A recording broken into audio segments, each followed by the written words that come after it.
besar kita lanjutkan lagi, dan bukan harapan kita juga bukan cuma ini aja, nanti kita cari lagi event-event berkelas internasional, bermerek internasional ke Danau Toba, dan tentunya akan kita lebih ratakan ya. Jadi bukan hanya di Samosir aja atau bukan cuma di Toba aja, tapi kita akan mulai berpikir bagaimana ke Kapuk, bagaimana ke Bumbang, bagaimana ke Daik, ke Papua Barat, Simalungun, dan itu semua ya. Jadi ada semua nanti bagian gitu. Kita pikir mungkin paling nggak akan ada 6 event berkelas internasional, Grand Prix internasional yang akan kita adakan di Danau Toba setiap tahunnya. Itu yang kita sekarang sedang rancangkan, sehingga nanti harapan kita bisa per 2 bulan ada event nasional, sehingga traffic dari pengunjung itu wisatawan akan rata. Itu akan membangkitkan perekonomian secara luar biasa nanti, dan tentu investor juga akan banyak yang masuk begitu melihat trafficnya sudah rata nanti. Jadi sebenarnya itu visi kita ke depan. Dan Jen ya, ada satu lagi nggak nih? Iya ada. Ya. Karena beliau ikutin dari seluruh Indonesia dan juga mungkin seluruh dunia. Mungkin ini beliau udah sangat berpengalaman nih. Gimana? Iya, jadi saya udah lari ke UTMB, ke Perancis sana, terus dari Jani ke hampir seluruh tempat di Indonesia yang ada event larinya udah pernah saya ikutin. Nah, kemudian di Danau Toba ini beda Pak, ternyata Danau Toba itu ya bener, kepingan surganya tuh emang bener semua sisinya. Saya kan survei jalur dari Tuk-Tuk sampai ke sini saya lewatin semua, yaitu di sini bagus, ternyata di sini juga bagus, semuanya itu bagus, dan review dari teman-teman peserta juga semuanya terkesima dengan keindahan Danau Toba. Nah, yang bikin spesial dari gunung yang lain itu, apalagi gunung-gunung di Jawa kan, kalau di sini tuh masih alami, jadi bersih, nggak ada sampah.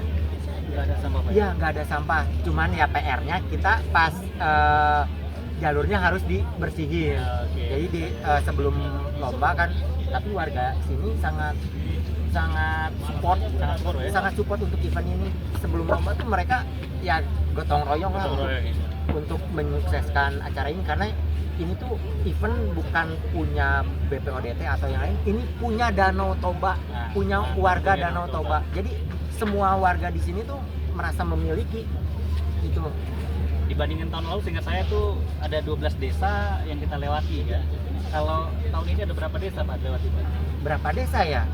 Mulai dari ya lebih banyak, lebih banyak, dan semua kepala desanya juga mendukung juga. Warga-warganya juga mendukung kan, meriah di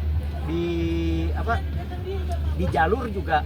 Teman-teman peserta juga cerita ke saya di support gitu, sama ya?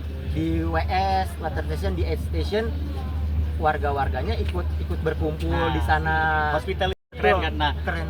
Itu yang termasuk Pak, yang banyak kata saya, beberapa orang bilang komplain Danau Toba mungkin kurang, hospitality kurang berbukti. Nah, benar. Mungkin ada beberapa kurang oknum mungkin, tapi overall kita siap Pak ya menjadi pariwisata berkelas dunia ya, pelayanan kelas dunia ya. Siap banget. Ininya sih view-nya udah sangat luar biasa Pak. Ini tuh anugerah buat Danau Toba. Gimana lagi bisa ada lihat gitu ya? Iya. Itu embun, turun hujan, gitu. Pokoknya kelihatan. Semua landscape-nya itu luar biasa. Indah, semua sisinya juga nggak ada yang nggak indah. Di dalam hutannya alami, ada sungainya juga jernih, peserta bisa mandi abis kepanasan langsung mandi. Saya cuma tahun depan mungkin saya bisa ikutan lagi. Tahun ini cuma 5 km. Saya masih ingat Pak, tahun lalu saya dengar Bapak begitu pertama kali nyampe ke sini, lihat venue-nya, lihat scene-nya itu Bapak terharu. Itu benar nggak sih Pak? Saya dengar gitu kemarin. Iya, benar Pak, benar. Bukannya ini karena saya jadi panitia harus, enggak, emang bener teman bisa dilihat review dari teman-teman peserta juga untuk pemandangan, untuk trek, jalur semuanya mereka pada puas dengan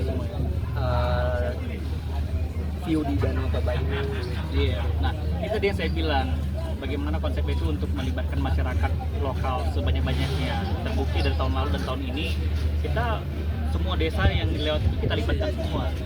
Mereka konsep yang tahun lalu harusnya sama dengan tahun ini ya. Itu adalah mereka menyediakan makanan-makanan khasnya ya Pak ya. Betul. Mereka jadi marshal juga di itu karena mereka lebih mengetahui daerah situ kan. Nah, Itu. iya, di gunung itu ada marshal dari warga. Ya, jadi pelari merasa nyaman ketika berada di gunung kan biasanya kalau yang lain nggak ada siapa-siapa, ini ada marshal. Jadi di tempat-tempat yang rawan kita ada marshal penduduk sini, dan mereka juga ya karena ini mereka sangat mendukung. Izin Bang, untuk kendala di lapangan seperti apa Bang? Untuk kendala di lapangan ya yang paling ini sih kemarin cuaca panas, terus ada beberapa kayak tempat di Bonandolok itu aksesnya yang susah itu, tapi secara keseluruhan sih bisa kita atasi.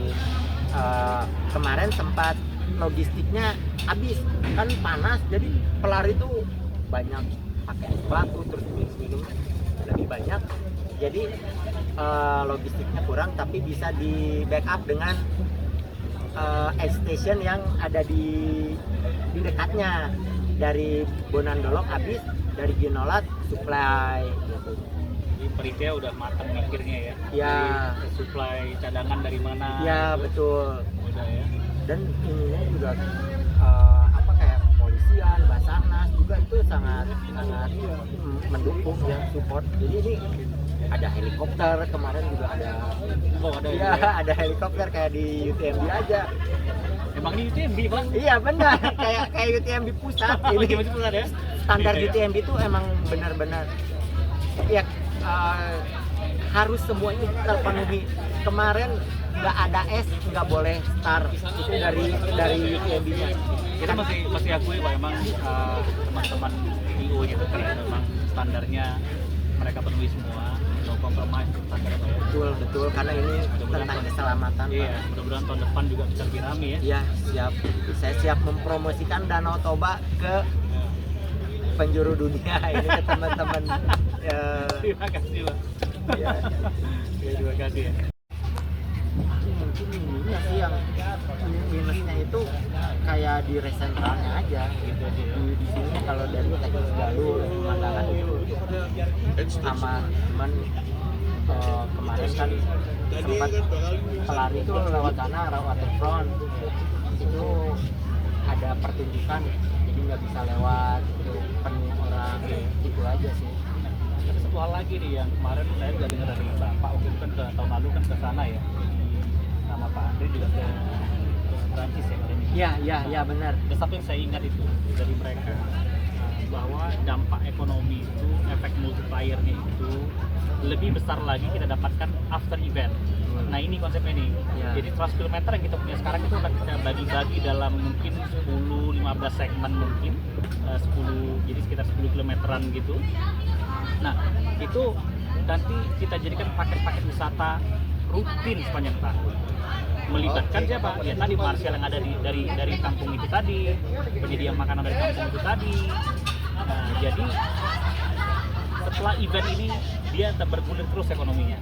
Ini yang akan sangat membedakan dengan event-event sebelumnya. Gitu. Jadi kita didik masyarakatnya untuk melanjutkan ini sepanjang tahun. Nah, jadi nanti kalau saya nggak salah tahun depan itu udah ada keluar Pak? Iya. Range kira-kira Bulan Juni. bulan Juni atau bulan 5 ya? Iya. Mei atau Juni ya? Juni katanya. Juni jadi ya? Juni. 2026 akan ada the next by UTMB, Trail the Kids by UTMB lagi di sini. Nah, harapannya nanti orang-orang lokal, atlet lokal lebih banyak lagi ya, karena udah lebih bersiap dan Iya. Persiapannya juga jauh lebih matang pasti. gitu. Baik. By UTMB ini adalah langkah awal kita. Masih ada langkah-langkah berikutnya untuk mencapai tujuan besar dari pengembangan pariwisata di Danau Toba, supaya semuanya ini berdampak bagi masyarakat sekitar, buat masyarakat Danau Toba secara khusus dan Sumatera Utara dan Indonesia secara umum. Izin Pak, ini kan terkait UTMB ini kan Pak. Apa kira-kira dampak yang paling terasa untuk masyarakat Pak? Kalau kita lihat di sekeliling ini memang ada UMKM Pak, tapi kalau kita analisa itu kebanyakan dari luar Pak. Itu seperti apa Pak? Ya, ini event by UTMB yang pertama kali. Tentu banyak sekali nih kita perlukan masukan-masukan untuk diadakan perbaikan-perbaikan di masa yang akan datang. Untuk UMKM tadi, terima kasih masukannya, akan kita tampung. Dan secara khusus memang kita juga adakan paralel ini kajian dampak ekonomi. Kalau dari kasat mata tadi yang Ibu bilang tadi, mungkin aja ada yang dari luar. Nah, kalau itu mungkin perlu dikuatkan lagi bagaimana dari dalam. Jadi supaya tujuan utama tadi saya sampaikan, masyarakat sekitar harus menjadi raja di sini.